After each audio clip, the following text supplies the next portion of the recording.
ದಾಳಿಯ ಹೊಣೆಯನ್ನ ಲಷ್ಕರ್ ಎ ತೊಯ್ಬಾ ಸಂಘಟನೆ ಹೊತ್ಕೊಂಡಿದೆ. ಪಾಕಿಸ್ತಾನದ ದಿ ರೆಸಿಸ್ಟೆನ್ಸ್ ಫ್ರಂಟ್ ಟಿಆರ್ಎಫ್ ಸಂಘಟನೆ ಈ ಕೃತ್ಯ ಎಸಗಿದೆ ಅನ್ನೋದು. ದಾಳಿಕೋರರು ಪ್ರಾಣಿಗಳು, ಸಿಎಂ ಓಮನ್ ಈ ಕುರಿತಾಗಿ ಸ್ಪಷ್ಟನೆಯನ್ನು ಕೊಟ್ಟಿದ್ದಾರೆ. ಅವರು ಮನುಷ್ಯರಲ್ಲ ಅವರು ಅಂತೇಳಿ ಹೇಳಿದ್ದಾರೆ. ದಾಳಿಯ ಹೊಣೆಯನ್ನ ಲಷ್ಕರ್ ಸಂಘಟನೆ ಹೊತ್ಕೊಂಡಿದೆ. ಆ ಮೂಲಕ ಕಾರ್ಯಾಚರಣೆ ಬರದಿಂದ ಸಾಗಿದೆ. ಹೆಲಿಕಾಪ್ಟರ್ ಕಾರ್ಯಾಚರಣೆಯ ಮೂಲಕ ಈ ಉಗ್ರ ಕ್ರಿಮಿಗಳನ್ನ ಬೇಟೆಯಾಡೋದಕ್ಕೆ ಈಗ ಸೇನಾ ಸಿಬ್ಬಂದಿ ಕಾರ್ಯಾಚರಣೆಯನ್ನ ಶುರು ಮಾಡಿದ್ದಾರೆ. ದಾಳಿಯ ಹೊಣೆಯನ್ನ ಲಷ್ಕರ್ ಸಂಘಟನೆ ಹೊತ್ಕೊಂಡಿದೆ. ಸದ್ಯಕ್ಕೆ 12 ಜನ ಗಂಭೀರವಾಗಿ ಗಾಯಗೊಂಡಿದ್ದಾರೆ. ಪಹಲ್ಗಾಮ್ನ ಬೈಸರನ್ ಹುಲ್ಲುಗಾವಲು ಪ್ರದೇಶದಲ್ಲಿ ಆಗಿರುವಂತಹ ದುರ್ಘಟನೆ ಇದು. ಜಮ್ಮು ಮತ್ತು ಕಾಶ್ಮೀರದ ಪಹಲ್ಗಾಮ್ನಲ್ಲಿ ಭಯಾನಕ ಘಟನೆ ನಡೆದಿದೆ. ಪ್ರವಾಸಿಗರ ಮೇಲೆ ಉಗ್ರರು ದಾಳಿ ಮಾಡಿದ್ದಾರೆ. ಈ ದಾಳಿಯಲ್ಲಿ 5 ಜನ ಪ್ರವಾಸಿಗರು ಮೃತಪಟ್ಟಿರುವ ಶಂಕೆ ವ್ಯಕ್ತವಾಗಿದೆ. 6 ಜನರಿಗೆ ಗಾಯಗಳಾಗಿದ್ದಾವೆ. ಒಟ್ಟು 12 ಜನ ಪ್ರವಾಸಿಗರನ್ನ ಗುರಿಯಾಗಿಸಿ ದಾಳಿ ಮಾಡಲಾಗಿತ್ತು. ಗುಂಡಿನ ಸದ್ದು ಕೇಳಿ ತಕ್ಷಣಕ್ಕೆ ಭದ್ರತಾ ಪಡೆಗಳು ಪಹಲ್ಗಾಮ್ಗೆ ಬೈಸರನ್ ಹುಲ್ಲುಗಾವಲು ಪ್ರದೇಶಕ್ಕೆ ಬರ್ತಾರೆ. ಕಾರ್ಯಾಚರಣೆ ಮುಂದುವರೆದಿದೆ. ಗುಂಡಿನ ದಾಳಿಯಿಂದ ಗಾಯಗೊಂಡವರನ್ನು ಆಸ್ಪತ್ರೆಗೆ ದಾಖಲು ಮಾಡಿದ್ದಾರೆ. ಮಹಿಳೆಯೊಬ್ಬರು ಗೋಗರಿತಾ ಇರುವಂತಹ ದೃಶ್ಯ ಮನೆ ಕಲ್ಕುವಂತಿದೆ. माइनर इंजरीज है, वो ठीक है. वन जो है वो डेड है. क्या इंस्ट्रक्शंस देगी हेल्थ डिपार्टमेंट को भी आपकी तरफ से? ग्राउंड जीरो बना देंगे? नहीं, हेल्थ डिपार्टमेंट तो काम कर रहे हैं, डॉक्टर्स काम कर रहे हैं, लगे हुए हैं डॉक्टर्स की सारी काम कर रहे हैं. जितना इलाज जरूरत है, जो भी पॉसिबिलिटी है, जितना मुमकिन होगा, पहले अल्लाह ताला के चाहने से और फिर डॉक्टर्स भी अपना काम करके इनका इलाज सही ढंग से करें, जो है वो बचा सके. नेशनल कॉन्फ्रेंस किस चीज को देख रही है? अगर ओवरऑल हम बात करें, टूरिस्ट को अटैक करना, पर्यटक को अटैक करना, यहाँ पर नहीं, ये बदकिस्मती की बात है, नहीं होना चाहिए. इसको जितना भी कंडेम किया जाए वो कम है. मेरे साथी दूसरे जो ऑनरेबल मिनिस्टर हैं, जावेद अहमद डार साहब, एग्रीकल्चर हॉर्टिकल्चर मिनिस्टर, मेरे साथी जो ऑनरेबल एमएलएज हैं, बशीर अहमद वीरी साहब है, रियाज अहमद खान साहब है, अब्दुल मजीद लारमी साहब है. तो हम सबको, ये तो मेरे ख्याल से हर एक इंसान जो है वो इसके लिए दुख का इजहार करता है. बहुत मुश्किल टाइम है. ये जो बेचारे हस्बैंड वाइफ एक जो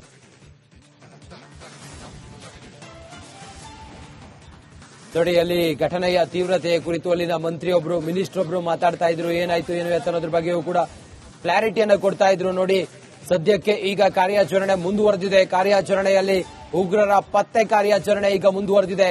ಸುಮಾರು 4 ಜನ ಉಗ್ರರು ಈ ಭಯೋತ್ಪಾದಕ ದಾಳಿಯಲ್ಲಿ ಇದ್ರು ಅನ್ನೋದ್ರ ಬಗ್ಗೆ ಈಗ ಮಾಹಿತಿ ಲಭ್ಯ ಆಗಿದೆ. ಸದ್ಯ ಸ್ಥಳಕ್ಕೆ ಈಗ ಹಿರಿಯ ಅಧಿಕಾರಿಗಳೆಲ್ಲ ಆಗಮಿಸ್ತಾ ಇದ್ದಾರೆ. ಬೈಸ್ರಾಯ್ಸ್ ಆ ಹುಲ್ಲುಗಾವಲು ಪ್ರದೇಶದಲ್ಲಿ ಆಗಿರುವಂತಹ ಅಟ್ಯಾಕ್, ಅದು ಪಹಲ್ಗಾವ್ಗೆ ಹೋಗುವಂತ ಮಾರ್ಗ, ಅದು ಅಲ್ಲಿ ಆಗಿರುವಂತಹ ಈ ಘಟನೆಯಲ್ಲಿ ಸುಮಾರು 12 ಜನ ಗಾಯಗೊಂಡಿದ್ರೆ 2 ಮೃತಪಟ್ಟಿದ್ದಾರೆ. ಏಕಾಏಕಿ ಉಗ್ರರು ಗುಂಡಿನ ದಾಳಿಯಿಂದ ಗಾಯಗೊಂಡವರು ಆಸ್ಪತ್ರೆಗೆ ದಾಖಲಾಗಿದ್ರೆ ಕಾರ್ಯಾಚರಣೆ ಮುಂದುವರೆದಿದೆ. ಪಹಲ್ಗಾಮ್ನ ಧರ್ಮ ಯಾವುದು ಅಂತೇಳಿ ತಿಳಿದು ಹಿಂದೂಗಳು ಅಂತೇಳಿ ಗೊತ್ತಾಗಿ ಆನಂತರ ದಾಳಿ ಮಾಡಿದ್ದಾರೆ ಅನ್ನೋದ್ರ ಬಗ್ಗೆಯೂ ಕೂಡ ಅವರು ತಿಳಿಸಿದ್ದಾರೆ.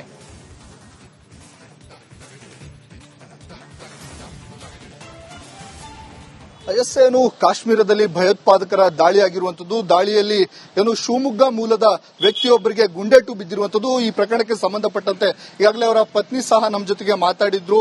ಏನು ಫುಡ್ ತರಲಿಕ್ಕೆ ಹೋದಾಗ ಅಲ್ಲಿ ಘಟನೆ ಆಯಿತು, ಎಲ್ಲವನ್ನ ವಿವರಿಸಿರುವಂತದ್ದು. ನಾನೀಗ ಮಂಜುನಾಥ್ ಏನಿದ್ದಾರೆ ಅವರ ಮನೆ ಮುಂಭಾಗದಲ್ಲಿದ್ದೇನೆ.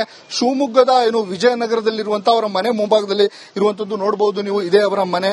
ಸಂಬಂಧಿಕರು ಸಹ ಈಗಾಗಲೇ ಬಂದಿರುವಂತದ್ದು. ಅವರ ತಾಯಿ ಒಬ್ಬರೇ ಇಲ್ಲಿ ಇದ್ರು, ಮಗ ಮತ್ತೆ ಅವರ ಮಿಸ್ಸಸ್ ಮತ್ತೆ ಗಂಡ 3 ಜನ ಸಹ 19ನೇ ತಾರೀಕು ಕಾಶ್ಮೀರಕ್ಕೆ ಹೋಗಿದ್ರು. ಒಂದು ಪ್ಯಾಕೇಜ್ ಇದರಲ್ಲಿ ಹೋಗಿದ್ರು. ಇವತ್ತು ಗುಂಡಿನ ದಾಳಿ ಆಗಿರುವಂತದ್ದು. ಗುಂಡಿನ ದಾಳಿಯಲ್ಲಿ ಮಂಜುನಾಥ್ ಅವರಿಗೆ ತೀವ್ರವಾದ ಗಾಯ ಆಗಿದೆ.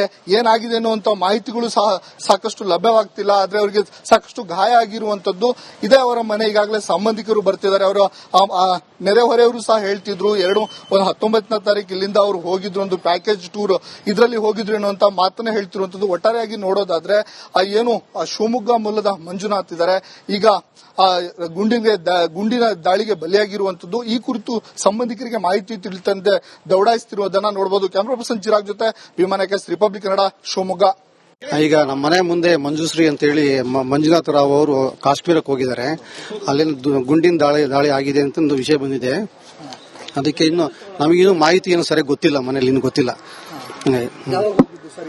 ಅವರು ಒಂದು 4 days ಬ್ಯಾಕ್ ಅಲ್ಲಿ ಹೋಗಿದ್ದಾರೆ, 5 days ಬ್ಯಾಕ್ ಅಲ್ಲಿ ಹೋಗಿದ್ದಾರೆ. ಅವರು ಇಲ್ಲಿ ರಿಯಲ್ ಎಸ್ಟೇಟ್ ಮಾಡ್ತಾರೆ.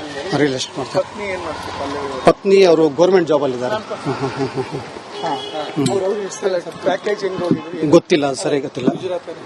ಇಲ್ಲ, ಅದಿನ್ನೂ ನನಗೆ ಸರಿಯಾಗಿ ಗೊತ್ತಿಲ್ಲ. ಅವ್ರ ಫ್ಯಾಮಿಲಿನ 3 ಜನ, ಅಮ್ಮ, ಮಗ ಮತ್ತೆ ಅವರು ಮಂಜುನಾಥ ರಾವ್ ಹೋಗಿದ್ದಾರೆ. ಈಗ ಜೊತೆ ಗೊತ್ತಾಯ್ತು. ಇಲ್ಲ, ನಾನು ಫೋನಿಗೆ ಟ್ರೈ ಮಾಡಿದೆ, ಅವರಿಗೆ ಸಿಗ್ತಾ ಇಲ್ಲ. ಈಗ ನಮ್ಮ ಮನೆ ಮುಂದೆ ಮಂಜುಶ್ರೀ ಅಂತ ಹೇಳಿ ಮಂಜುನಾಥ ರಾವ್ ಅವರು ಕಾಶ್ಮೀರಕ್ಕೆ ಹೋಗಿದ್ದಾರೆ. ಅಲ್ಲಿನ ಗುಂಡಿನ ದಾಳಿ ಆಗಿದೆ ಅಂತ ಒಂದು ವಿಷಯ ಬಂದಿದೆ. ಅದಕ್ಕೆ ಇನ್ನು ನಮಗಿನ್ನೂ ಮಾಹಿತಿ ಏನು ಸರಿಯಾಗಿ ಗೊತ್ತಿಲ್ಲ, ಮನೇಲಿ ಇನ್ನು ಗೊತ್ತಿಲ್ಲ.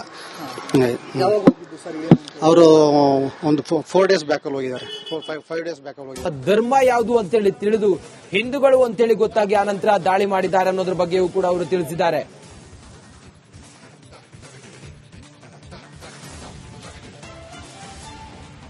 ಏನು ಕಾಶ್ಮೀರದಲ್ಲಿ ಭಯೋತ್ಪಾದಕರ ದಾಳಿಯಾಗಿರುವಂತದ್ದು, ದಾಳಿಯಲ್ಲಿ ಏನು ಶಿವಮೊಗ್ಗ ಮೂಲದ ವ್ಯಕ್ತಿಯೊಬ್ಬರಿಗೆ ಗುಂಡೇಟು ಬಿದ್ದಿರುವಂತದ್ದು. ಈ ಪ್ರಕರಣಕ್ಕೆ ಸಂಬಂಧಪಟ್ಟಂತೆ ಈಗಾಗಲೇ ಅವರ ಪತ್ನಿ ಸಹ ನಮ್ಮ ಜೊತೆಗೆ ಮಾತಾಡಿದ್ರು.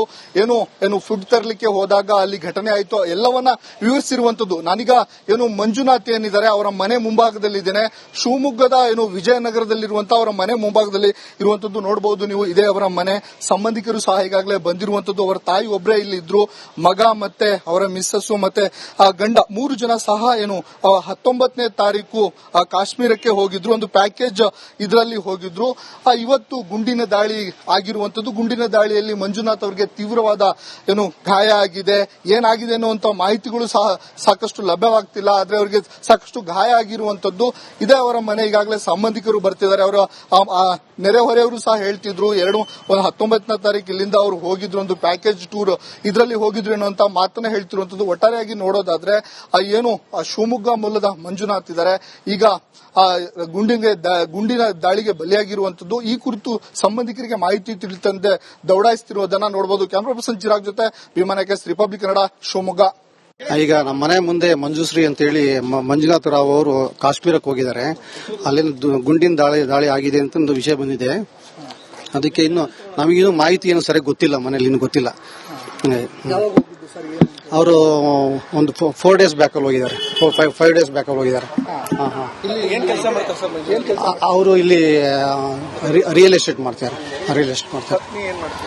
ಪತ್ನಿ ಅವರು ಗೌರ್ಮೆಂಟ್ ಜಾಬ್ ಅಲ್ಲಿ ಇದ್ದಾರೆ. ಗೊತ್ತಿಲ್ಲ, ಅದು ಸರಿಯಾಗಿ ಗೊತ್ತಿಲ್ಲ. ಇಲ್ಲ, ಅದಿನ್ನೂ ನನಗೆ ಸರಿಯಾಗಿ ಗೊತ್ತಿಲ್ಲ. ಅವ್ರ ಫ್ಯಾಮಿಲಿನ 3 ಜನ, ಅಮ್ಮ, ಮಗ ಮತ್ತೆ ಅವರು ಮಂಜುನಾಥ ರಾವ್ ಹೋಗಿದ್ದಾರೆ. ಈಗ ಜೊತೆ ಗೊತ್ತಾಯ್ತು. ಇಲ್ಲ, ನಾನು ಫೋನಿಗೆ ಟ್ರೈ ಮಾಡಿದೆ, ಅವರಿಗೆ ಸಿಗ್ತಾ ಇಲ್ಲ. ಈಗ ನಮ್ಮ ಮನೆ ಮುಂದೆ ಮಂಜುಶ್ರೀ ಅಂತ ಹೇಳಿ ಮಂಜುನಾಥ ರಾವ್ ಅವರು ಕಾಶ್ಮೀರಕ್ಕೆ ಹೋಗಿದ್ದಾರೆ. ಅಲ್ಲಿನ ಗುಂಡಿನ ದಾಳಿ ಆಗಿದೆ ಅಂತ ಒಂದು ವಿಷಯ ಬಂದಿದೆ. ಅದಕ್ಕೆ ಇನ್ನು ನಮಗಿನ್ನೂ ಮಾಹಿತಿ ಏನು ಸರಿಯಾಗಿ ಗೊತ್ತಿಲ್ಲ, ಮನೇಲಿ ಇನ್ನು ಗೊತ್ತಿಲ್ಲ. ಅವರು ಒಂದು 4 days ಬ್ಯಾಕ್ ಅಲ್ಲಿ ಹೋಗಿದ್ದಾರೆ, 5 days ಬ್ಯಾಕ್ ಅಲ್ಲಿ ಹೋಗಿದ್ದಾರೆ.